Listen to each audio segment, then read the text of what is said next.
Hey everyone, this is LuckySevenDX and welcome back to Let's Play Okamiden.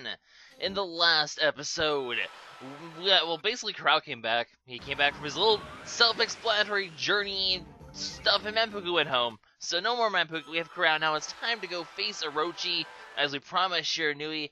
And, well, actually, we already know that Amaterasu is going to face Orochi, so we don't need to do that. But we do need to stop Akuro from getting Orochi's blood and gaining his true power. So that's the plan for this episode, guys. And boy, let me tell you, this is going to be one doozy of a plot episode. You guys don't even know.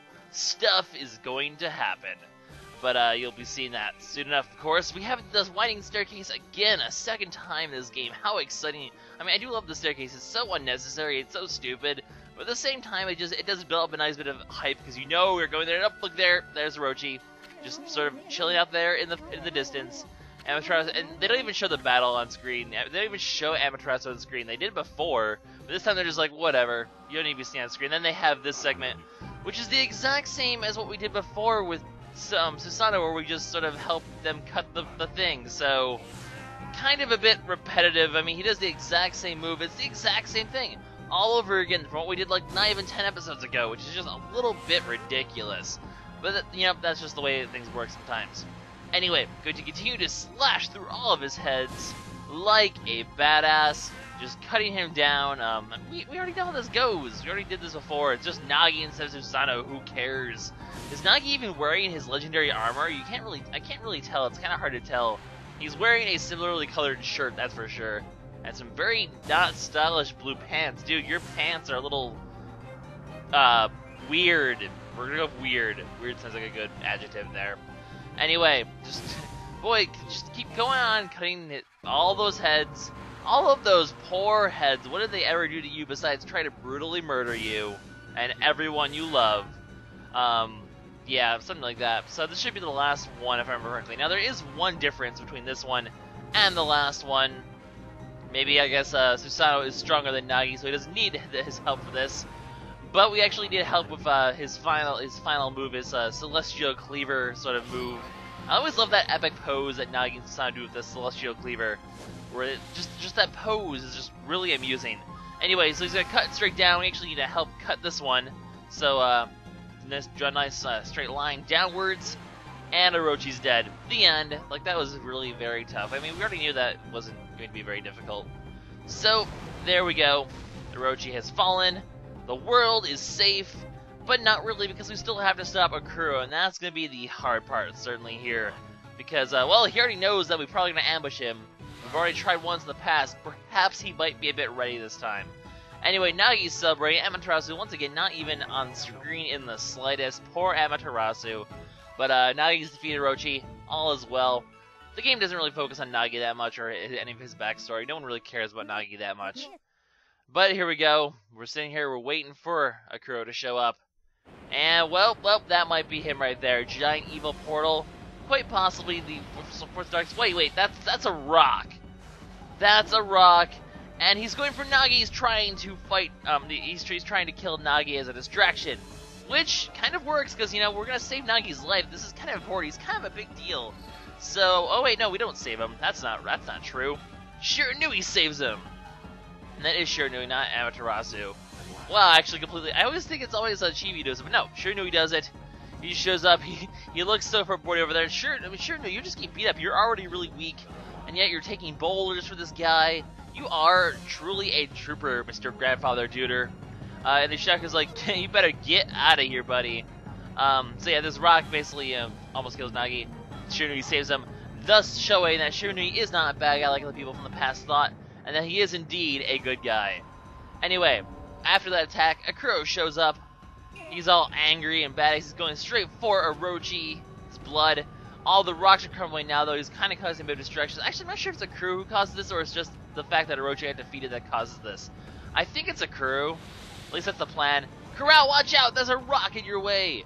And while Kurow tries to stop him, we unfortunately have to save his life. And in doing so, we are unfortunately too late. I don't know how this actually works. Like, I thought he was going for Orochi's blood.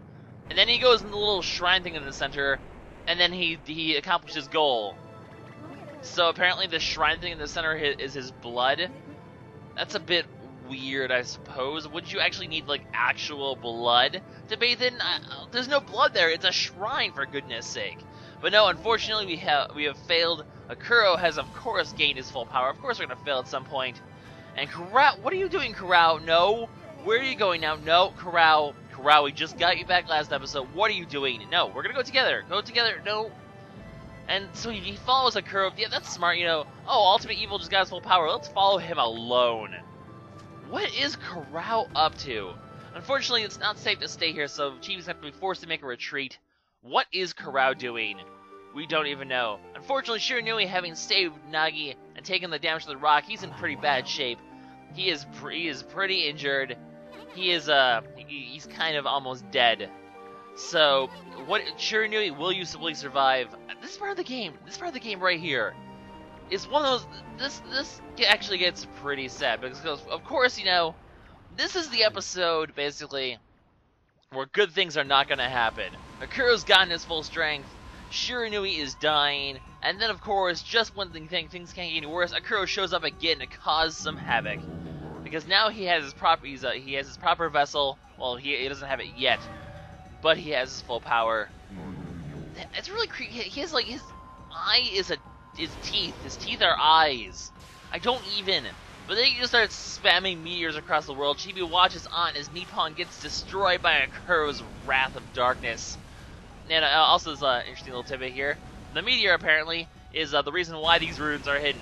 Because the meteor actually buries the runes underground, which is why you don't see them in Okami, but why they exist in Okamiden. So whoever went to the runes, I think it's implied that Waka came down from using those runes, using that spaceship. So Waka came down using that spaceship before 100 years ago, which is stated that Waka's over 200 years old and all that. So kind of cool how they sort of cover that little tidbit of, oh, there's ancient runes buried under here, oh man. But anyway, the giant meteor is heading towards Kamiki Village. How are we gonna save it? Shiranui, wait, what are you doing? You're injured, you're dying. You probably should not be taking a meteor.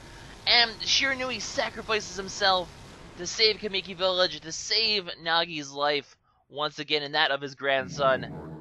And Akuro, a little foreboding, Yami's New World of Darkness.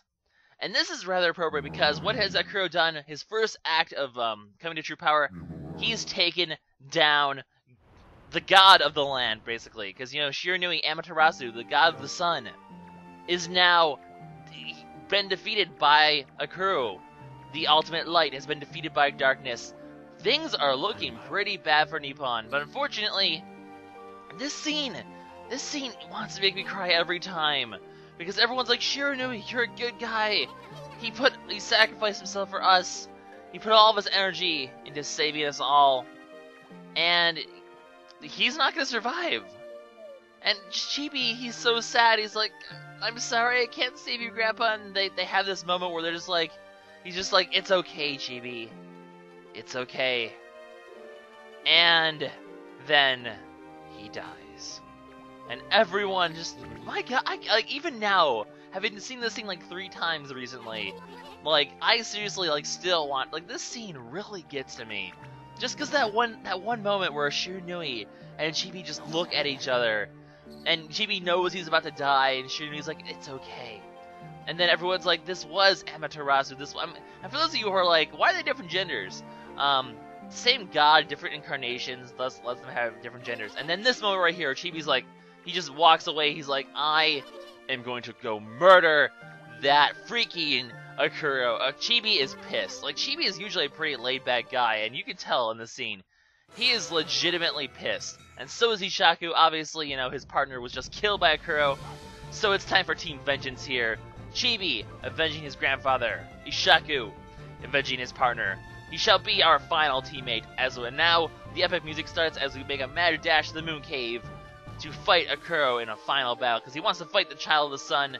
He's defeated the old dude of the sun, so only one guy left for Akuro to kill. We are the only ones who can stop him and avenge Shiranui's sacrifice, Shiranui's demise. The sun has set, but a new sun shall rise. At least that's what we're hoping. So it's time, guys. One final march, the final battle. Chibi versus Akuro. It's coming soon, guys. So, there's also a merchant here if you want to pay.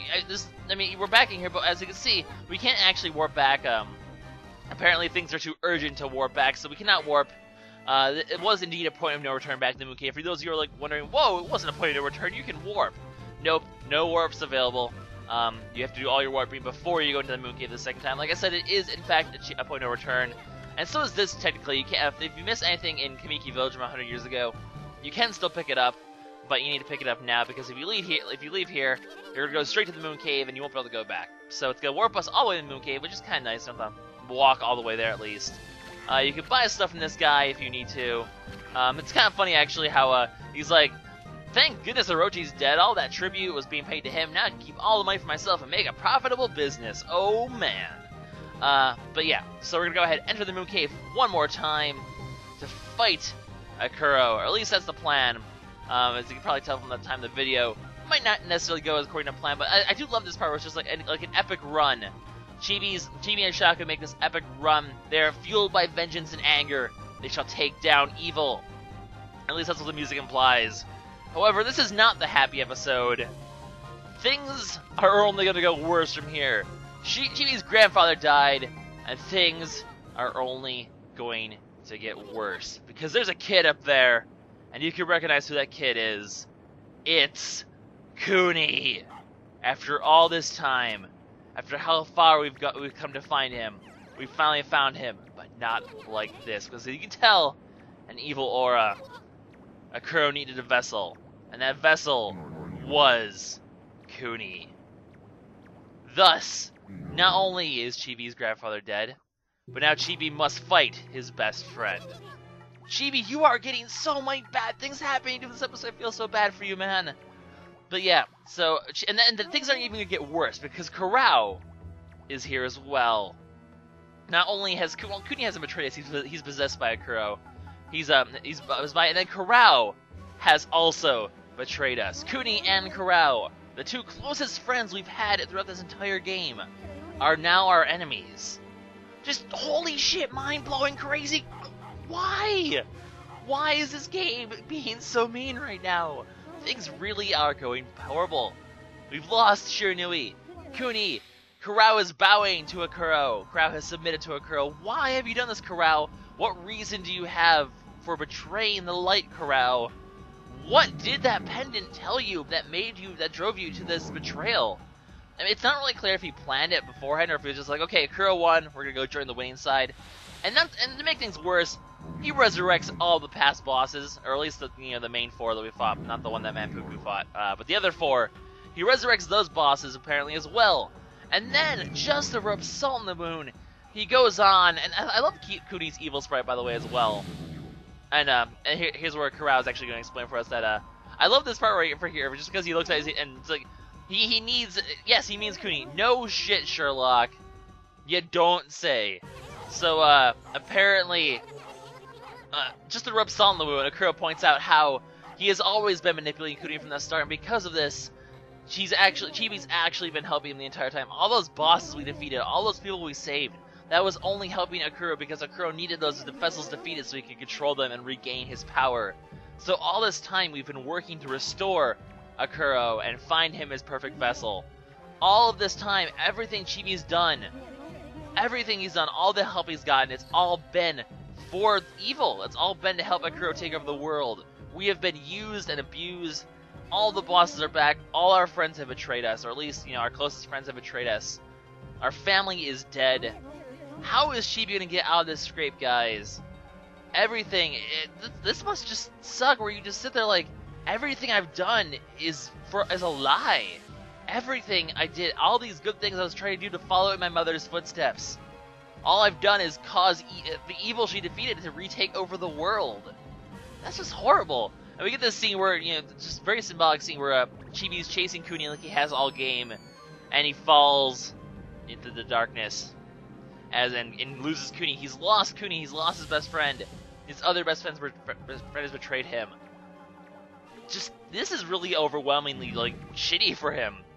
What are we gonna do, guys? What are we going to do? Don't call me Mutt. You have no reason. You have no right to call us Mutt. And you can tell Chibi and Ishaku, they're pissed. They do not like this revelation. What are we... Darkness has won. The sun is setting in Nippon. And to make matters worse, he's gonna go ahead and banish us. Well, not banish us, but he's gonna drag him into the world of darkness as well. So everything's going wrong, guys. What's gonna happen? Can Chibi somehow come out of this giant rut that he seems to have fallen in? Will he be able to redeem the light after everything is done? Will he be able to save everyone? Find out next time. Bye-bye.